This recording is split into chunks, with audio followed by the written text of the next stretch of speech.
இப்போதைக்கு Asia market எல்லாம் positive trade ஆயிட்டு வருது. எட்ஜஸ் நிஃப்டி ஹெவி வாலடைசேஷனாவே இருந்துச்சுன்னு சொல்லலாம்.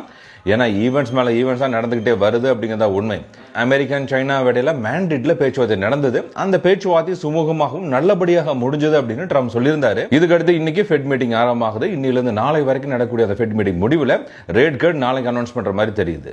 மூன்றாவதாக மேண்ட்ரிட்ல சைனாவோட பேச்சுவார்த்தை முடிஞ்சதுக்கு அப்புறம் இந்தியா கிட்ட பேச்சுவார்த்தை நடத்துறதுக்காக அமெரிக்கா அபிஷியல்ஸ் இந்தியா வர்றாங்க. இதுல அசிஸ்டன்ட் ட்ரேட் ரெப்ரசன்டேட்டிவ் பிரெண்டன் லிச் தலைமையில அந்த குழு வர்றதாகவும் 2 நாள் அந்த பேச்சுவார்த்தை நடைபெற போறதாகவும் தெரியுது.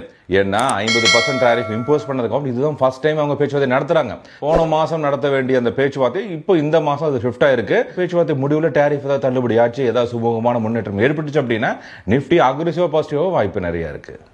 ஏஷியா 0.7% பாசிட்டிவா இருக்கு. ஜப்பான் மார்க்கெட் இன்னைக்கு 0.3% பாசிட்டிவா இருக்கு. சைனா மார்க்கெட் ஹாங்ஸிங் 0.3% பாசிட்டிவா இருக்கு. எட்ஜஸ் நிஃப்டி 0.08% ஃபால் ஆயிருக்கு. எட்ஜஸ் நிஃப்டி பாயிண்ட் மட்டும் ஃபிளாட் அண்ட் ஃபாலிங் செஷன் தெரிஞ்சாலும் நம்ம எம்எஸ்சி பிரகாரம் கால் சைடு தான் பையிங் வச்சிருக்காங்க. அடுத்து புட் சைடு ஃபுல்லா ஃபியூச்சர் செல்லிங் இருக்கு. ஒரு இம்பார்ட்டன்ட் லெவல் 25,000 அப்படிங்கிற லெவல் மெயின்டைன் பண்ணிருக்காங்க. அப்ப 25,000 அப்படிங்கிற லெவல் பிரேக் அவுட் ஆனா மட்டும்தான் மார்க்கெட் அக்ரெசிவா ஃபால் ஆகும். இல்லைன்னா இன்னைக்கும் பாசிட்டிவ் முடியறதுக்கு வாய்ப்பு நிறைய இருக்கு. இந்த ட்ரெண்ட் அப்ரோச் சிச்சுவேஷன் மட்டும்தான் மார்க்கெட் ஓபன் ட்ரெண்ட் கம்ப்ளீட்டா சேஞ்ச் ஆகி இருக்கலாம். Options are traders MS full conversion entry பண்ணுங்க.